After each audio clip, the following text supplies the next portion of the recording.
కథాస్రవంతి. గోరపిట్ట కథ రచన సువర్ణముఖి. వినిపిస్తున్నవారు పప్పు భోగారావు. సువర్ణముఖిగా ప్రసిద్ధులైన శ్రీ రౌతు బంగారునాయుడు విజయనగరం జిల్లా, ప్రస్తుత పార్వతీపురం జిల్లా పెదమేరంగి గ్రామంలో 1971 ఏప్రిల్ 14వ తేదీని జన్మించారు. వీరి తండ్రి గారు సత్యనాయుడు, తల్లిగారు అన్నపూర్ణమ్మ. వీరికి 2 అన్నయ్యలు, 2 అక్కయ్యలు. 1990 సంవత్సరంలో అన్నలొస్తున్నారు తొలి కథగా రాశారు. అటు తర్వాత దాదాపు 25 కథలు రాశారు. సువర్ణముఖి కథలు, గోరపిట్ట 2 కథా సంకలనాలుగా వచ్చాయి. గోరపిట్ట కథ ఇండియన్ లిటరేచర్లో కూడా వచ్చింది. ఆకాశవాణి విశాఖపట్నం కేంద్రం నుంచి వీరి కథలు కొన్ని ప్రసారమయ్యాయి. అది సంగతి ధారావాహికగా 13 నాటికలు వచ్చాయి. అటు తర్వాత టెలివిజన్లో దాదాపు 20 ఏళ్లుగా కంటెంట్ హెడ్గా సీరియల్స్ విభాగంలో పనిచేస్తున్నారు. సీరియస్ రచనలతో పాటు వర్తమాన రాజకీయాల మీద కొంటె కోణంలో వ్యంగ్యాస్త్రాలను తన కలం ద్వారా సంధించే చెయ్యి తిరిగిన రచయిత బంగారునాయుడు.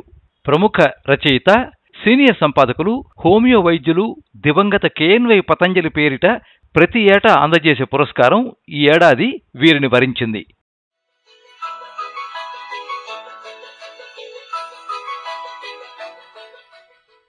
వినండి గోరపిట్ట కథ. కందికొత్తలో రేపే అనుపండగ. అవును, మీ మణెక్క ఇప్పుడెందుకు కోర్టుకు వస్తుందే అడిగాడు మల్లు. నాకేటి తెలుసు, అసలు అక్క వస్తున్నట్టు భోగట్ట అమ్మగారు చెప్పబట్టి తెలిసింది. సిరిమెల నడుస్తూనే జవాబిచ్చింది. మల్లు చేతిలో శవరపిల్లి చెవులున్నాయి. శవరపిల్లి వెనకాల కాలు పైకి మడుచుకుంది. కొండ ఏటబాలు నీడలో నడుస్తున్నారు ఇద్దరు. సిరిమెల తలపై గుడ్డమూట, చేతిలో గుమ్మడికాయ, భుజాన కూర్చున్న గోరపిట్ట 4 పక్కల కళ్ళు తిప్పుతోంది. కొండకు ఆనుకునున్న చాపరాయిపై ఎండ పడుతోంది.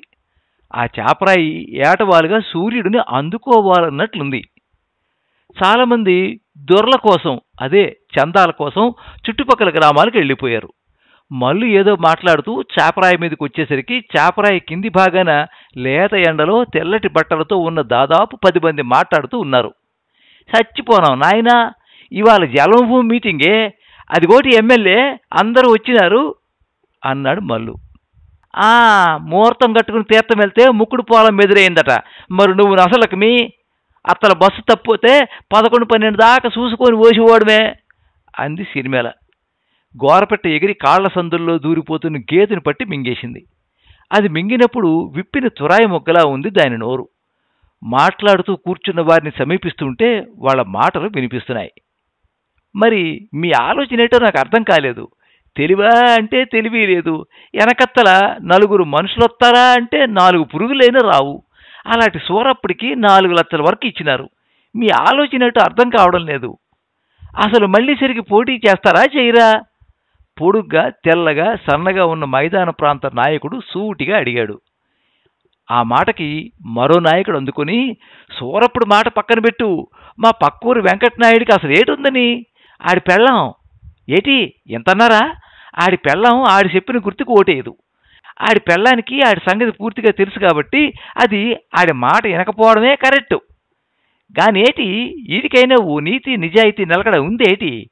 తెల్లారితే ఆ కోటలోన, పొద్దుపోతే ఆ కోటలోన, పొద్దల్లా మనతోటి.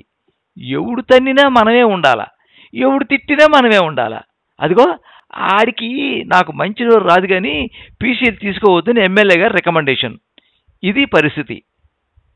ఇలాగే నడిస్తే మనం బతకడము కష్టమే, కార్యకర్తలను బతికించడము కష్టమే అంటూ ఖైనీ తీసి పెదవుచాటును పెట్టి వెనక్కి తిరిగిపోయాడు. అతని మాట మీద అతనికి చాలా గురి అని, మాటకు నిలబడే మనిషి అని అతని అభిమానులు కొందరు అంటారు. నమస్కారం బాబు అన్నాడు మల్లు. కుందేలు అంటూ చేతులు చాచారు ఎమ్మెల్యే గారు నవ్వుతూ. పిల్లాడిని అందించినట్టు అందించిపోయాడు మల్లు. సిరిమెల ముందుకు నడిచింది. గోరపిట్ట ఎక్కడెక్కడో మేత కోసం వెనకనే ఉంది.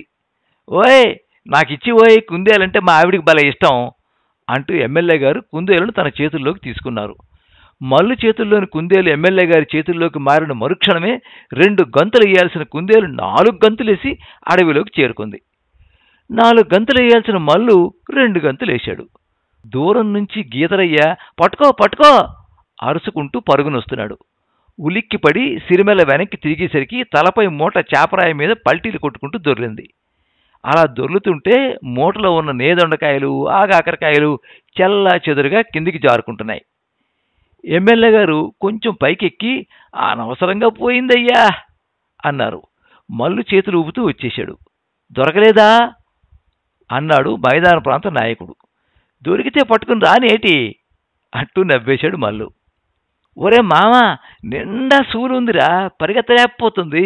ఇవాళ రేపో ఈయనెత్తదిరా గీతరయ్యకి చెప్పాడు మల్లు.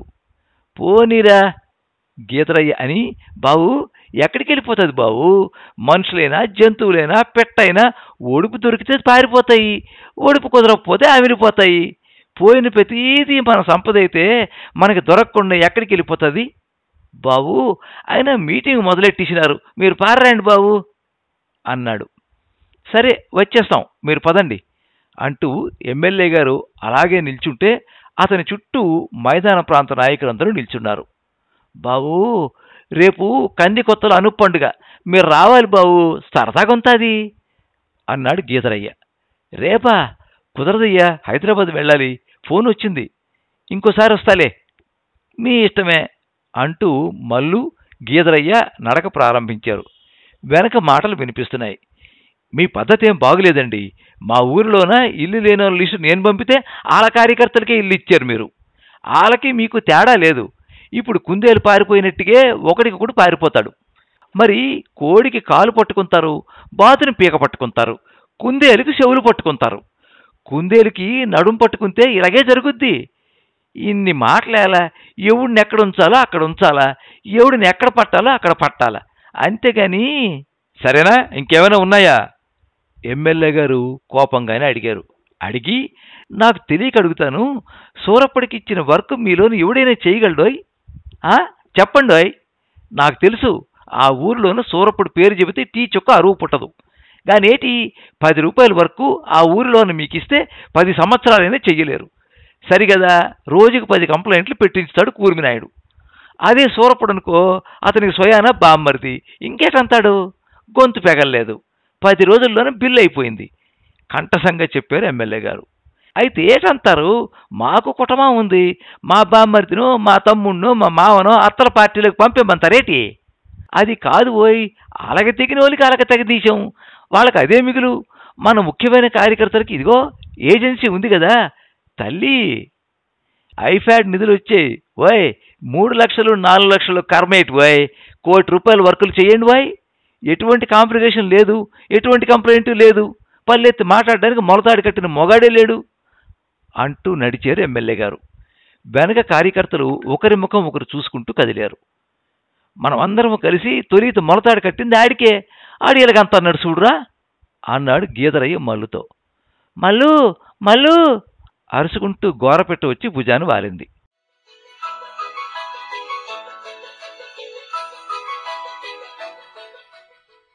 ఓరెర్రిదానా, ఎందుకు అరుస్తావే?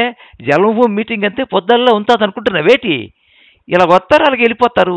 మన ఊరు కరెంట్ నాగా అన్నీ సర్దీసి రెడీగా ఉంచి మీటింగ్కి వెళ్తాం, వస్తాం, బయలుదేరిపోవడమే. పోన్నే, ఏడాదికి ఒక పండుగ అంతే, ఇంటిలి పురుడు ఈదిలి సావు, రా అంటూ మూతి విరిచి గోడకు పాతిన అద్దం పెంకులో బొట్టు సరిచేసుకుంది. ఇంతకుముందు అద్దంలో తన ముఖానికి బదులు 1200 రూపాయలు ఆలపసుపు, 2 బస్తాల జొన్నలు కళ్ళకు కనిపించి ముఖాన్ని కప్పేసేవి. సిరిమెల ఇప్పుడు ప్రశాంతంగా ఉంది. రచ్చబండ మీద కొందరు అధికారులు, అధికార పార్టీ నాయకులు కూర్చున్నారు. ఒక మూల మహిళలు కూర్చున్నారు. వారి మధ్యలో సిరిమెల చోటు చేసుకుంది. చదువుకున్న కుర్రవాళ్లతో కాగితాలు రాయించి ఆఫీసర్ గారికి అందించుతున్నారు. ఆఫీసర్ గారు గుమస్తాకిస్తే గుమస్తా గారు ఫైల్ చేస్తున్నారు. రివ్వున ఎగురుతూ వచ్చి సిరిమెల భుజాలపై వాలింది గోరపిట్ట. ఆఫీసర్ దృష్టి పిట్ట మీద పడింది, మరల్లేదు. అక్కా, చుట్టాలా అంది గోరపిట్ట. అంది సిరిమెల. ఆఫీసర్ ముఖం బీరపువ్వులా విరిసింది. బాబూ, ఎండాకాలం వచ్చిందంటే అడవిలో అగ్గిపోయాం బాబు. అడవిలో అగ్గి పుడితే నాశనం అయిపోవడమే కానీ ఆర్పడానికి నీళ్ళ సుక్కలు ఉండవు బాబు. అందుకని బాబు, గంటలనారి ఆఫీసు అన్ని ఊర్లకి మందళ్ళలో ఎట్టండి బాబు అన్నాడు గీదరయ్య. గోరపిట్ట టపటపా రెక్కలు కొట్టుకుంటూ దూరంగా గడికిపై ఎగురుతున్న గేతుని పట్టుకుంది. ఆఫీసర్ గాబరాగా లేచి పెట్ట తీసిన గమనిస్తున్నారు. ఆఫీసర్ వెనక గుమస్తా లేచాడు. ఆ వెనక అందరూ లేచి అటు చూసేలోపు గేతిని మింగి ఎగురుతూ వచ్చి సిరిమేల భుజాలపై వాలింది. నోడల్ ఆఫీసర్ కూర్చున్నాడు. గుమస్తా కూర్చున్నాడు. గాబరాగా, అలాగే, ఊరికి ఒక అగ్నిమాపక కేంద్రం అంటూ, కాదు కాదు, ప్రపోజల్స్ పెడతాం అన్నాడు నోడల్ ఆఫీసరు. ఎమ్మెల్యే గారు కలుగు చేసుకుని, ఈ విషయం అసెంబ్లీలో చర్చించాను, తొందరలో పని జరిగిపోద్ది అన్నాడు. బాబు, మీకు మునిపోలు, ఆళ్ళకి మునిపోలు, అందరూ అదిగోదికి అక్కడే అడిగేసి అలసిపోనారు. లేదు లేదు, ఈసారి వస్తుందిలే అన్నాడు మైదాన ప్రాంత నాయకుడు ధీమాగా. మీరు చూసినారేడు బాబు, లేకపోతే అక్కడ బయలుదేరిందేటి అన్నాడు గీదరయ్య. అందరూ గొల్లుని నవ్వారు. సార్, మొత్తం 116 దరఖాస్తులు వచ్చాయి. అందులో ఓ 25 వ్యక్తిగత సమస్యలకి సంబంధించినవి, 23 శాంతి భద్రతలకు సంబంధించినవి, మిగతావి గ్రామానికి సంబంధించినవి అంటూ ఫైలు మూసాడు గుమాస్తా. వచ్చే విడత జన్మభూమి నాటికి పూర్తి చేద్దాం అని లేచిపోయి గీదరయ్య దగ్గరికి వచ్చి, ఏమీ అనుకోకపోతే ఆ మైనా నాకు కావాలయ్యా అన్నారు నెమ్మదిగా ఆఫీసర్ గారు. గీదరయ్య ఒక్క క్షణకాలం ఆఫీసర్ వంక చూచి, బాబు, అడవికి వచ్చిన వాళ్ళు ఎవరికి ఒట్టి చేతులతోటి పంపలేదు బాబు, మాం కూడా ఎవరి దగ్గరికి వెళ్ళినా ఒట్టి చేతులు వెళ్ళలేదు బాబు, అందరికీ నమ్మినాం. కొందరికి అడవి కలపిచ్చాం, కొందరికి కొండ దినుసులు ఇచ్చాం, కొందరికి మా పిల్లల్ని ఇచ్చాం, ఎదురు బాణాలు ఇచ్చాం. ముచ్చట పడుతుంటారు కదా, తీసుకెళ్ళండి బాబు, బంగారమా భాగ్యమా, అడవిలో తిరిగిన పెట్ట అంటూ గీదరయ్య సిరిమెల వైపు నడిచాడు. అప్పటికే అన్నీ సర్దేసి జీపుల్లో కూర్చున్నారు. వచ్చిన వారందరూ ఆడా మగ పెండి కట్టులా నిల్చున్నారు. వెళ్ళిపోవడానికి సిద్ధమవుతున్న వాళ్ళని చూస్తుంటే జోబగూడ జాతరకు వచ్చిన రికార్డింగ్ డ్యాన్స్ ట్రూప్ జ్ఞాపకం వచ్చింది మల్లుకు. సిరిమెల భుజాన ఉన్న పిట్టని పట్టి, అమ్మీ, నీకు 4 పిట్టలు తెత్తాంలే అనేసి తీసుకుని వెళ్ళి ఆఫీసర్ చేతిలో పెట్టాడు గీదరయ్య. ఆఫీసర్ ఎడం చేతితో పిట్టను పట్టి కుడి చేతితో నిమురుతూ అక్కడి నుండి 4 అడుగులు వేసి జీపు వైపు వెళుతూ ఉంటే సిరిమెలకు ఏమీ అర్థం కాలేదు. 2 అడుగులు వేసి, గోటీ పెద్ద గొంతుతో అరిచింది. కొండచాపరాయి గొంతు కలిపి 3 సార్లు గోటీ గోటీ గోటీ అని ఘోషించాయి. అక్కా అక్కా, గోరపెట్ట ఆఫీసర్ చేతిలో గింజులాడుతూనే అరుస్తూనే ఉంది. ఆఫీసర్ వెనక్కి చూశారు. మీరెళ్ళండి బాబు అన్నారు ఇవులో. జీపు కదిలింది. గోర్జిలో ధూళి కమ్మేసింది. అరుస్తూ సిరిమెల పరుగంతుకుంది. గోటీ గోటీ పిలుస్తూనే పరిగెడుతోంది. ఈ సమస్త ప్రపంచం ఓ సుడిగండంలో మునిగిపోతున్నట్టు, చాపరాయి కొండచాప చుట్టుకుని కూరుకుపోతున్నట్టు, ఏపుగా పెరిగిన పాసి, మామిడి, ఇప్ప, చింత చెట్లు వేళ్లతో పెకిలించుకుని కొట్టుకుపోతున్నట్లు, తను ఆ ప్రవాహంలో భూమి పొరల్లోకి వెళ్ళిపోతున్నట్టు అనిపిస్తోంది సిరిమెలకు. కన్నులతో చూసేది గురువ కనులకు సొంతమౌనా, కనులకు సొంతమౌనా. దూరమవుతున్న జీపులోంచి పాట వినిపిస్తూనే ఉంది. గోర్జిలో తెల్లతామర చెట్టు కింద పడిపోయింది సిరిమెల. గోర్జిలో తెల్లతామర చెట్టు కింద పడిపోయింది సిరిమెల. మల్లు, గీదరయ్య పట్టి లేపుతూ ఉంటే చెల్లి జ్యోతిని ఎత్తుకుని, తల్లి బంతెమ్మ, ఏడకే నా తల్లి, ఏడకే, అక్క ఎక్కడికి వెళ్ళదే అన్న బూదరింపులు వినిపిస్తున్నాయి. భూమి ఆకాశం కలిసి తిరుగుతున్నట్లుంది. 20 ఏళ్ల కిందట ఇలాగే పిట్టలాగే మణిక్కని ఆఫీసర్ తీసుకెళ్ళిపోవడం, చేతివార అమ్మ అప్పచెప్పి 2 మాసాల నడుమ తల్లి పడిపోయి ఏడటం, తల దగ్గర జ్యోతి, ఇప్ప చెట్టు దగ్గర 4 ఏళ్ల ప్రాయంలో తమ గతం దృశ్యమై కళ్ల ముందు నిలబడుతోంది.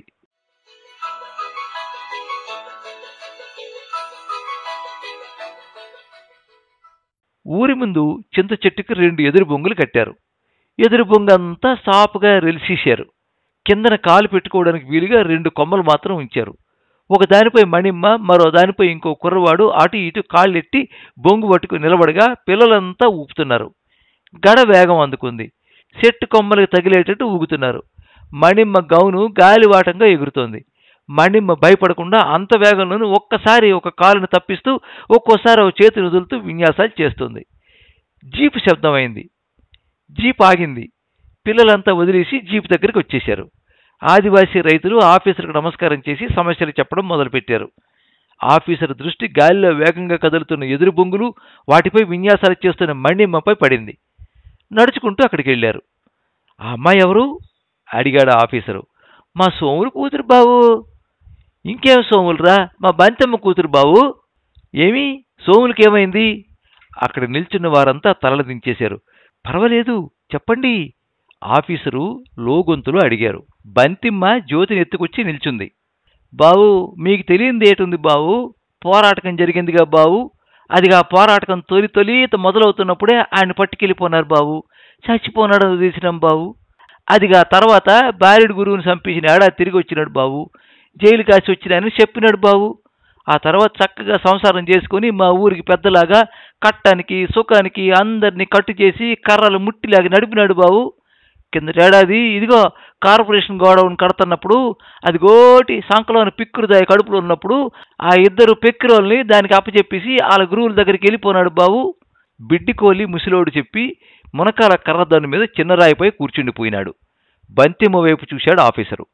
బంతిమ్మ కళ్ళు నీళ్లతో నిండిపోయాయి. సంకల పిల్ల కాళ్ళు పట్టుకుని సిరిమెల, ఏమ్మా మీ అమ్మాయిని నాతో పంపించు, అమ్మాయి చాలా చురుగ్గా ఉంది, ఆటపాటలతో పాటు చదువు చెప్పించి మంచి ఆఫీసర్గా చేస్తాను. పాప పేరు మణిమ్మ బావు. మణిమ్మను ఈ అడవికి మణిదీపం చేస్తాను. బంతెమ్మ మౌనంగానే ఉంది. నాతో పంపించడానికి మీకేమైనా అభ్యంతరమా? లేదు బావు, లేదు, రా బావు రా అంటూ బంతిమ్మ ఆఫీసర్ని తీసుకుని మొగనాలి కొండెక్కి కొసిం చెట్టు కింద నిల్చొని 4 దిక్కులు చూపెట్టి మాట్లాడుతోంది. ఆఫీసర్ బంతెమ్మ ముఖం చూస్తూ 4 దిక్కులు చూస్తున్నారు. ఊరి జనమంతా పైకి చూస్తున్నారు. సిరిమెల మణిమ్మ కూడా అమ్మవైపు చూస్తున్నారు. ఏడ్చుకుంటూ బంతెమ్మ నచ్చ చెబుతూ ఆఫీసరు కిందికి దిగారు. ఊరి జనం చుట్టూ చేరారు. బంతెమ్మ ఇలా అంది, అది బావు, అందరికీ నమ్మినోళ్ళందరికీ అన్నీ ఇచ్చాం, మీకు నమ్ముతాం, పెంచినా మీరే, చంపినా మీరే అంటూ వెళ్ళి మణిమ్మని తీసుకొచ్చి నుదుటిపై ముద్దు పెట్టి ఆఫీసర్కిచ్చింది. ఎవరూ మాట్లాడలేదు. నల్లగా మబ్బులు కమ్ముతున్నాయి. బావు బయలుదేరండి బావు, మేఘం బాలకం చూస్తే దరువు తీస్తా బావు అన్నాడు బిడ్డికోలి ముసిలోడు. అక్క, మణిక్క అంటూ జీపు వెనక సిరిమల ఏడుస్తూ పరిగెడుతూనే ఉంది. ఇప్ప చెట్టు దగ్గర పడిపోయింది. జ్యోతిని ఎత్తుకుని వెళ్ళి బంతెమ్మ బోధరించింది. ఏడకే తల్లి, అక్క ఎక్కడికి వెళ్ళిపోదులేయే అంటూ తీసుకొచ్చి వీధి మధ్యలో పడి ఏడ్చింది.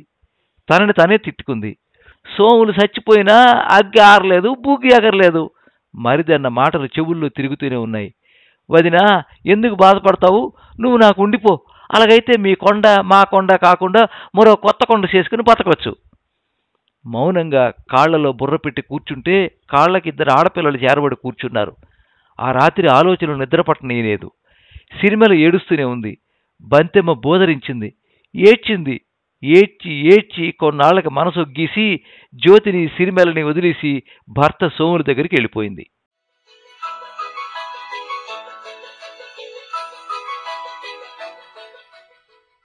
అమ్మీ, ఏడకే లేగే, ఎక్కడికో వెళ్తానన్నావు సిరిమల చెయ్యి పట్టి లేపుతూ అన్నాడు గీదరయ్య. నువ్వు మరీ తెలియనటక అడగతావేటి మామ, వాళ్ళ మణిక్క దగ్గరికి వెళ్తానని అదొక పాలు చెప్పింది, నానొక పాలు చెప్పినాను.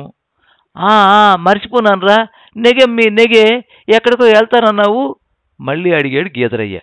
కిసుక్కున నవ్వింది సిరిమెల. ముగ్గురు నవ్వారు. సామాను సర్దడానికి మల్లు పరిగెడుతుంటే ఆపి గీదరయ్య అన్నాడు, అమ్మీ, మనం మన ఇష్టం వచ్చినట్టుగా బతకలేమే, అందరికీ ఇష్టపడినట్టుగా మనం బతకాలే.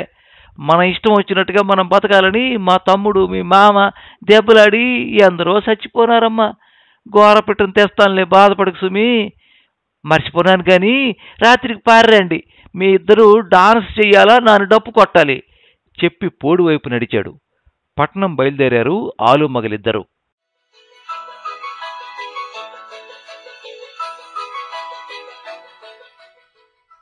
టీ తాగుతారా అండి అడిగాడు హోటల్ యజమాని. లేదండి, ముఖం చిట్లించారు నేరేడుమాను కూడా అమ్మగారు. ఉందండి అన్నాడతను. ఓహో, ఉందేటి, అయితే నాకొద్దండి అన్నారు అమ్మగారు. పర్వాలేదు తాగండి, డబ్బులు ఇవ్వక్కర్లేదు అన్నాడతను. అందరికీ అలాగైనా, ఎప్పటినుంచి నవ్వుతూ అడిగారు అమ్మగారు. హోటల్ యజమాని నవ్వేస్తూ, ఏటి అప్ అండ్ డౌన్ చేస్తున్నారేటి అని అడిగాడు. లేదండి, మాస్టర్ ఉద్యోగమే చేస్తున్నాను.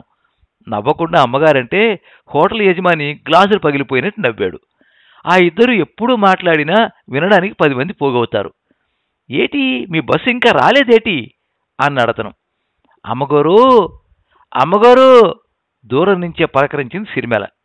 అదిగో మా బస్సు అని సిరి అంటూ ముందుకు నడిచింది. సిరిమెల దగ్గరకు వచ్చింది. ఈరోజు మీరు వస్తున్నట్లు మీ అక్కతో చెప్పాను. ఇప్పుడే 1 గంట కిందటే కోర్టుకి వెళ్తుంది. కోర్టు దగ్గర ఉంటానన్నది. వెళ్ళండి. మన ఊరు బస్సుకే వచ్చారు కదా, నేను వెళ్తానైతే.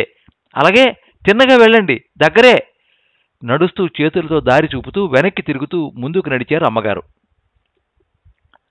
హోటల్ యజమాని సంచి పట్టుకుని వస్తూ, అందరిలాగా మీరెందుకండి గాబరా అయిపోతారు, డ్రైవర్కి ఎదురు సీట్ మీదే కదా అంటూ కర్రల సంచి అమ్మగారికిచ్చి మందులని చెప్పండి అన్నాడు. అమ్మగారు తల ఊపి కర్రల సంచి ఊపుతూ నడిచేశారు. కోర్టు కనిపిస్తోంది గాని దారి కనిపించడం లేదు. చుట్టూ ఇనప తివ్వలెలుగు. హడావిడి సంతలా అనిపించింది మల్లుకు. 3, 4, 10 మంది గుంపులు గుంపులుగా మాట్లాడుకుంటూ లాయర్ల వెంట నడుస్తున్నారు. కుదరదు, వద్దు, అవదు లాంటి పొడి మాటలే పశువుల బేరంలా అనిపించింది మల్లుకి. సిరిమెల మెట్ల దగ్గర కూర్చుంది. కుడిపక్క మూట, ఎడంపక్క గుమ్మిడికాయ సర్ది లోపలికెళ్ళాడు మల్లు. గదుల్లో కూర్చుని రాసుకుంటున్న వాళ్ళు పొరపాటును కూడా బయటికి చూడడం లేదు. బయట నుంచి గది లోపలికి చూస్తున్నారు జనాలు కొందరు. మల్లు వెళ్లి లోనకి చూశాడు. మణిమ్మ, తోటలుడు ఇద్దరూ నిల్చున్నారు. లాయర్లు మాట్లాడుతున్నారు. అదేంటి సార్, కింది కోర్టుకెళ్తే ఇక్కడికి వెళ్ళమన్నారు, మీరు ఇలా అంటే? అవును, కరెక్టే గాని ఆదివాసీ వివాహం హిందూ వివాహం చట్టంలోకి రాదు అన్నాడు మెజిస్ట్రేట్ గారు. అయితే ఆదివాసీలు హిందువులు కాదు, ముస్లింలు కాదంటే ఎందులో ఉంటారైతే? ఇంతవరకు ఆంధ్రాలో ఎక్కడా ఆదివాసీ జంట విడాకుల కోసం కోర్టుకు రాలేదు కనుక మనకు అనుభవాలు లేవు. వారి విడాకులు వారి సంప్రదాయాల్లోనే జరిగాయి. మణిమ్మ, సూర్యారావుల విడాకులు అధికారికంగా ఎలా ఇప్పించాలో చెప్పండి మరి చివరిగా అడిగాడు లాయరు. మెజిస్ట్రేట్ నవ్వుతూ వెళ్ళిపోయారు. మణిమ్మ బయటికి చూసింది. ఎదురుగా మల్లు.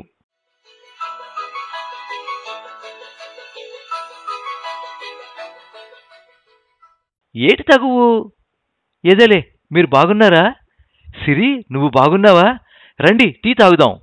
అలా మాటల్లో మణిమ్మతో సిరిమెల, మల్లు నడిచారు. అవును, జ్యోతి ఎలా ఉంది? చూసి చాలా రోజులైంది అడిగింది మణిమ్మ. ఏమో, మొన్న పాలి సంతలో జేమ్స్ కనిపించాడు. మా చెల్లెళ్ళు ఎలాగుందని అడిగితే కుళ్ళిపోయింది అన్నాడు. జేమ్స్ గొప్ప ఇకటదారి, ఏ మాట తిన్నగా చెప్పడు అంటూ నవ్వి మరుక్షణమే నీ తగువేటక్క అని అడిగింది.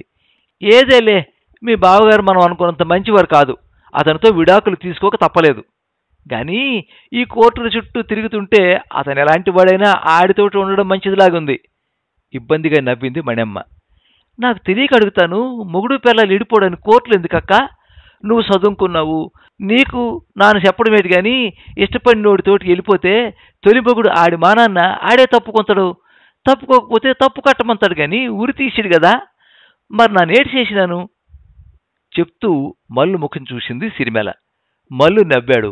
సిరిమెలను నవ్వుతో చూస్తూ టీ చెప్పింది మణిమ్మ. ఏటండి, జిలేబీ పకోడీ ప్రెస్ అండి, తినండి, టీ తాగుదురు గాని అంటూ వెనక్కి తిరిగి, రే అయ్యగారికి 3 జిలేబీ పకోడీ పట్రా కుర్రోడిని కేకేశాడు హోటల్ వాడు బెంచిపై కూర్చుని మల్లుని చూస్తూ. ప్రెస్ అంటే నిన్నటివే అని జిలేబీ తింటావా అడిగింది మణిమ్మ. మల్లు నవ్వు ప్రారంభించాడు. సిరిమెల పయ్యాట కొంగు నోట కుక్కుకుంది. ఎందుకు నవ్వుతున్నా అర్థం కాక చిత్రంగా చూస్తోంది మణిమ్మ. ఈ జిలేబీ మాటే మా ఇద్దరిని కలిపింది అంటూ సిరిమెల నవ్వుతోంది. సిరిమెల నవ్వు, సిరిమెల కోపం, సిరిమెల భయం, మొగనాలి ఘాటీ గతమంతా మల్లు కళ్ళ ముందు కదులుతోంది.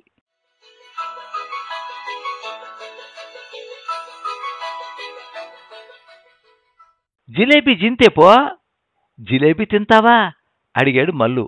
సంతకాలం హడావిడిగా ఉంది. తెలిసిన వాళ్ళు తిరుగుతున్నారు. సిరిమెల భయం భయంగా చుట్టూ చూస్తూ బట్టల దుకాణాల సందుల్లోకి వెళ్ళి కిరాణా దుకాణాల సందుల్లోంచి గాజుల దుకాణం దగ్గరకు వచ్చి మల్లు చేతిలో జిలేబీ లాక్కుని పారిపోయింది. మల్లు మరో 10 జిలేబీలు కొని కుర్రాళ్ళకు ఆనందంతో పంచాడు. జిలేబీ తింటే వారి మధ్య ప్రేమ బలపడినట్టే. అందుకే సంతల్లో పెద్ద పెద్ద జిలేబీ కొత్త ప్రేమికుల కోసం రెడీగా ఉంటాయి. మొగనాలి ఘాటి సిరిమెల కొండ ఏటవాలలో మొగ్గలేరుతోంది. మల్లు భయపడుతూ దగ్గరకొచ్చాడు. సిరిమెల పినతండ్రి ఊరిలోని ఇంకొకరికి సిరిమెలను మొగనాలికిచ్చి ఓలి కూడా తీసుకున్నాడు. కోసిమ్మాను గూడోలు మహా కోపదారులు. ఆ ఊరిలో మగనాలకిచ్చిన అమ్మాయిని ఎవరో కుర్రాడు గతంలో ఎత్తుకుపోతూ మగనాలు తెచ్చుకోవాలని అనుకుంటున్న వాడి కంట్లో పడ్డాడట.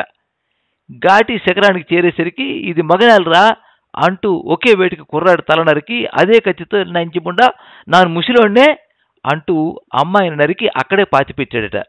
అందుకే కోసమ్మాను కూడా పేరెత్తిన ఆ ఊరి యువతలన్నా అందరికీ భయం. అసలు అందుకే ఆ ఘాటికే మొగనాల ఘాటి అని పేరొచ్చిందట అని మల్లు తన ప్రేమ గురించి చెప్పినప్పుడు గీతరయ్య చెప్పాడు కథ. మల్లుకి భయం వేసింది. ఏదో ధైర్యం. సిరిమెలా పిలిచాడు. వద్దు, మా చిన్నాయన వస్తాడు. పర్వాలేదురా అంటూ రెక్క పట్టుకుని గాలికెదురుగా పరుగు తీశాడు. గంప జారిపోయింది. మొగ్గ రాలిపోయింది. సిరిమెల ముఖం మొగ్గలా మారింది. సిరిమెల పయ్యాట కొంగు గాలిలో తేలి ఆడుతోంది. సిరిమెల జుత్తు సుడులు తిరుగుతోంది. పోడి మీద మొజ్జుల్ని కందికొయ్యల్ని తప్పించుకొస్తూ ఉంటే ముందే సిద్ధం చేసిన నేరేడు మానుగుడ కుర్రవాళ్లు గుంపుగా గోల చేస్తూ వచ్చి ఇద్దరిని ఎత్తుకుపోయారు.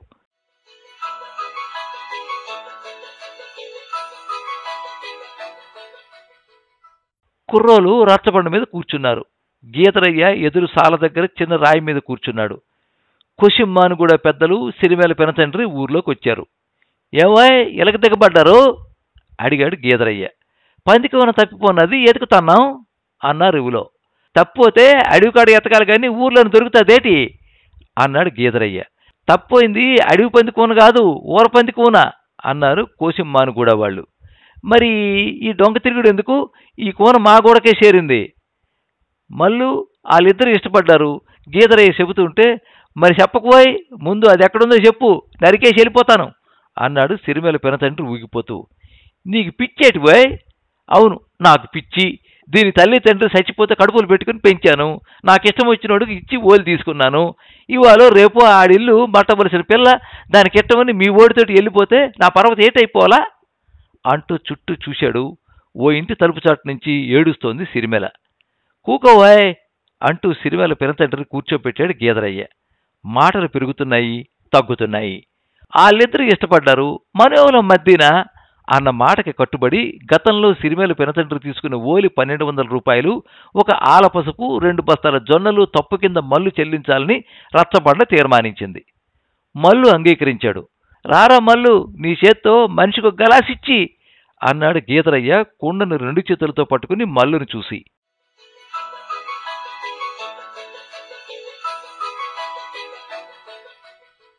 జిలేబీ పకోడీ తిని టీ తాగుతున్నారు ముగ్గురు. మణిమ్మ, సిరిమెల ఏవేవో మాట్లాడుతున్నారు. రాను రాను పట్టణంలో రద్దీ పెరిగిపోతున్నట్టు అనిపిస్తోంది మల్లుకి. అప్పు తీరిపోయిందా అని అడిగింది మణిమ్మ.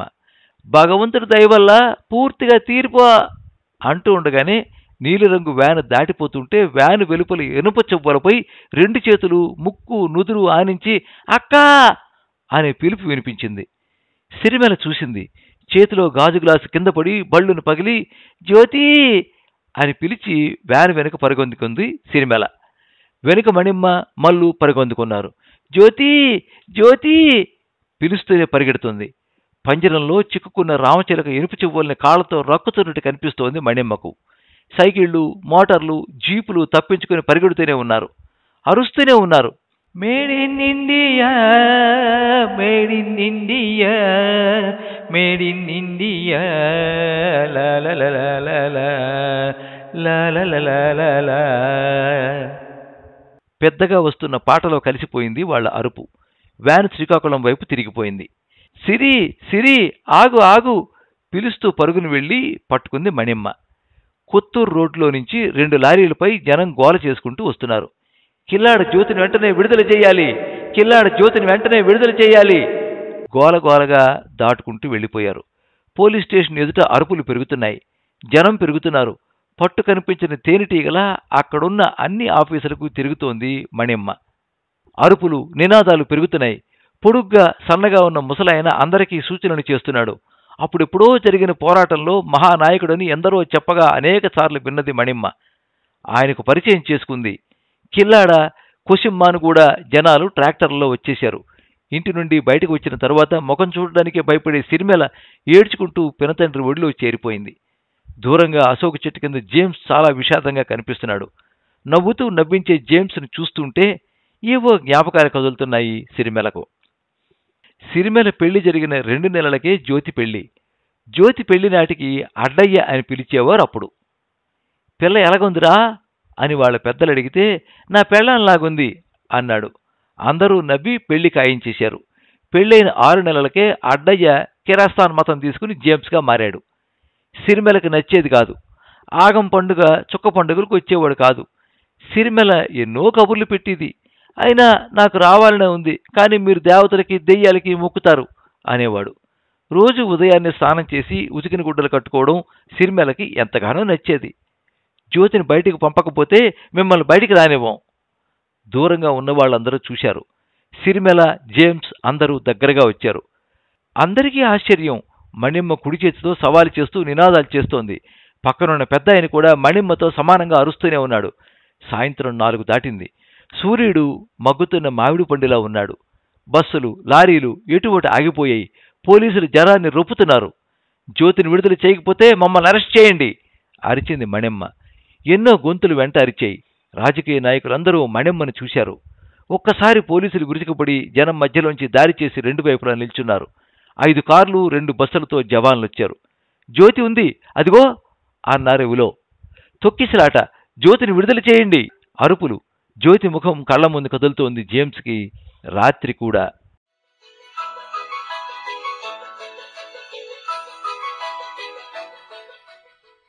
రాత్రి 10 గంటలు దాటిపోయింది. కొండలు, చెట్లు, రోడ్డు అన్నీ చీకట్లో కలిసిపోయాయి. జేమ్స్, జ్యోతి రోడ్డు మీద ఏవేవో మాట్లాడుకుంటూ నడుస్తున్నారు. రాత్రి వీరఘట్టంలో చూసిన మొదటాటి సినిమా బుర్ర నుంచి చెదరలేదు. నవ్వుకునే సన్నివేశాన్ని తిరగదోడుతున్నాడు జేమ్స్. కొండ మలుపు తిరిగేసరికి ఇద్దరి మీద లైట్లు పడ్డాయి. గాబరాగా కొండవైపు జ్యోతి, లోయవైపు జేమ్స్ తప్పుకున్నారు. 4 అడుగులు ముందుకెళ్లి జీప్ ఆగింది. అందులోని కొందరు గెంతి ఇద్దరిని పట్టుకున్నారు. ఇద్దరి ముఖాల మీద టార్చ్ లైట్ వేసి చూశాడు ఎస్ఐ. నీ పేరేట్రా? జేమ్స్. నీ పేరు? జ్యోతి. జ్యోతి చెప్పగానే నేను అనుకున్నాను నువ్వు జ్యోతక్కవే. ఎస్ఐ అనేసరికి ఈడ్చుకెళ్లి జీపులోకి నెట్టేశారు పోలీసులు. జీపు కదిలింది. బావూ, కాదు బావూ. జేమ్స్ అరుస్తూనే పరిగెడుతున్నాడు. లైట్లు దూరంగా వెళ్ళిపోతున్నాయి. జ్యోతి, జ్యోతి, జ్యోతి. ఒక మాట 3 మాటలైంది.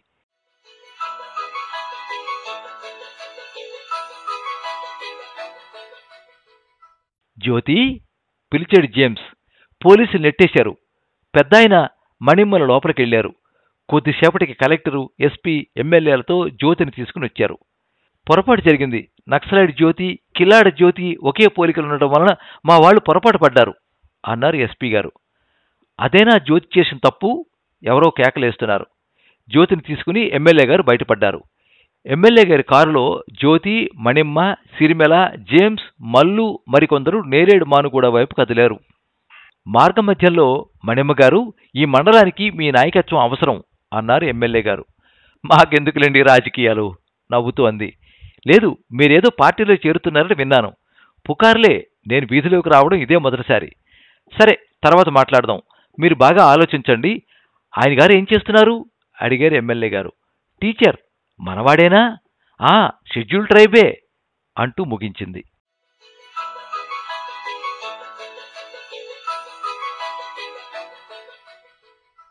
కందికొత్తల డప్పులతో ఎదురొచ్చారు.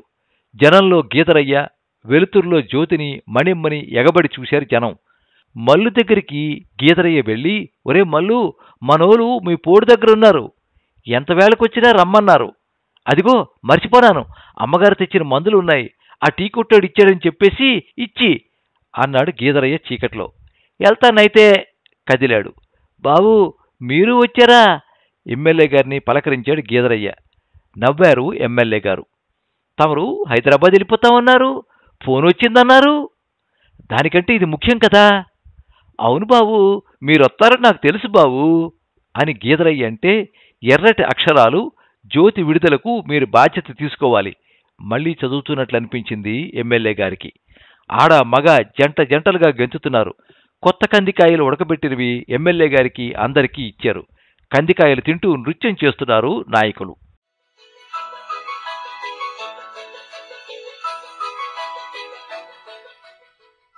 సవరపిల్లుల 2 పిల్లలు పట్టుకుని తిరిగి వచ్చాడు మల్లు.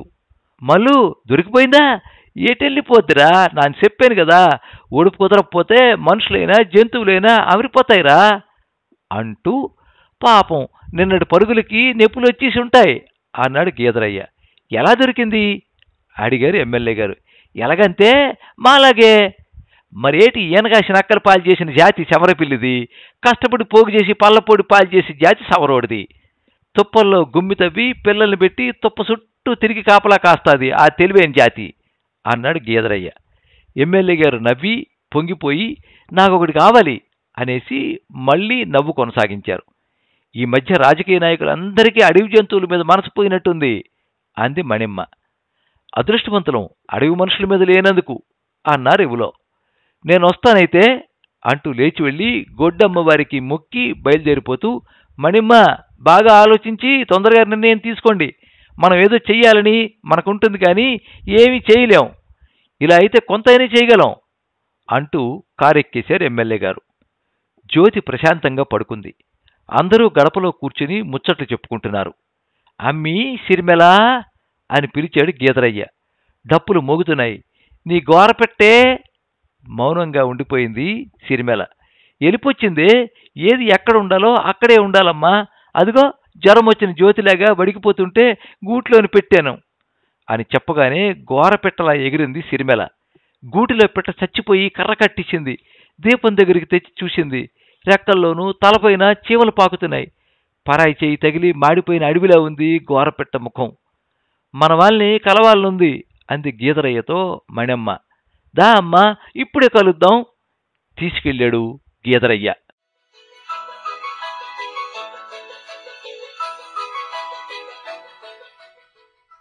మీరింతవరకు గోరపిట్ట కథ విన్నారు. రచన సువర్ణముఖి. వినిపించిన వారు పప్పు భోగారావు. ఈ కథ వంశధార కథల సంపుటి 1999 ఫిబ్రవరి 21లో ప్రచురించబడింది. ఈ కథ మీద మీ అమూల్యమైన అభిప్రాయాన్ని కింద కామెంట్ బాక్స్లో రాయండి. ఈ వీడియోని లైక్ చేయండి, మీ మిత్రులందరికీ షేర్ చేయండి. ఇలాంటి మరిన్ని మంచి కథలు వినిపించడానికి ఈ ఛానల్ని సబ్స్క్రైబ్ చేసుకోండి. పక్కనే ఉండే బెల్ ఐకాన్ని క్లిక్ చేస్తే ఇలా అప్లోడ్ చేసే వీడియోల వివరాలన్నీ కూడా మీకు ఎప్పటికప్పుడు నోటిఫికేషన్ ద్వారా తెలుస్తాయి. ఎప్పుడు మీ అభిమానాన్ని కోరుకునే పప్పు భోగారావు. సర్వే జనాః సుఖినో భవంతు. కథా స్రవంతి.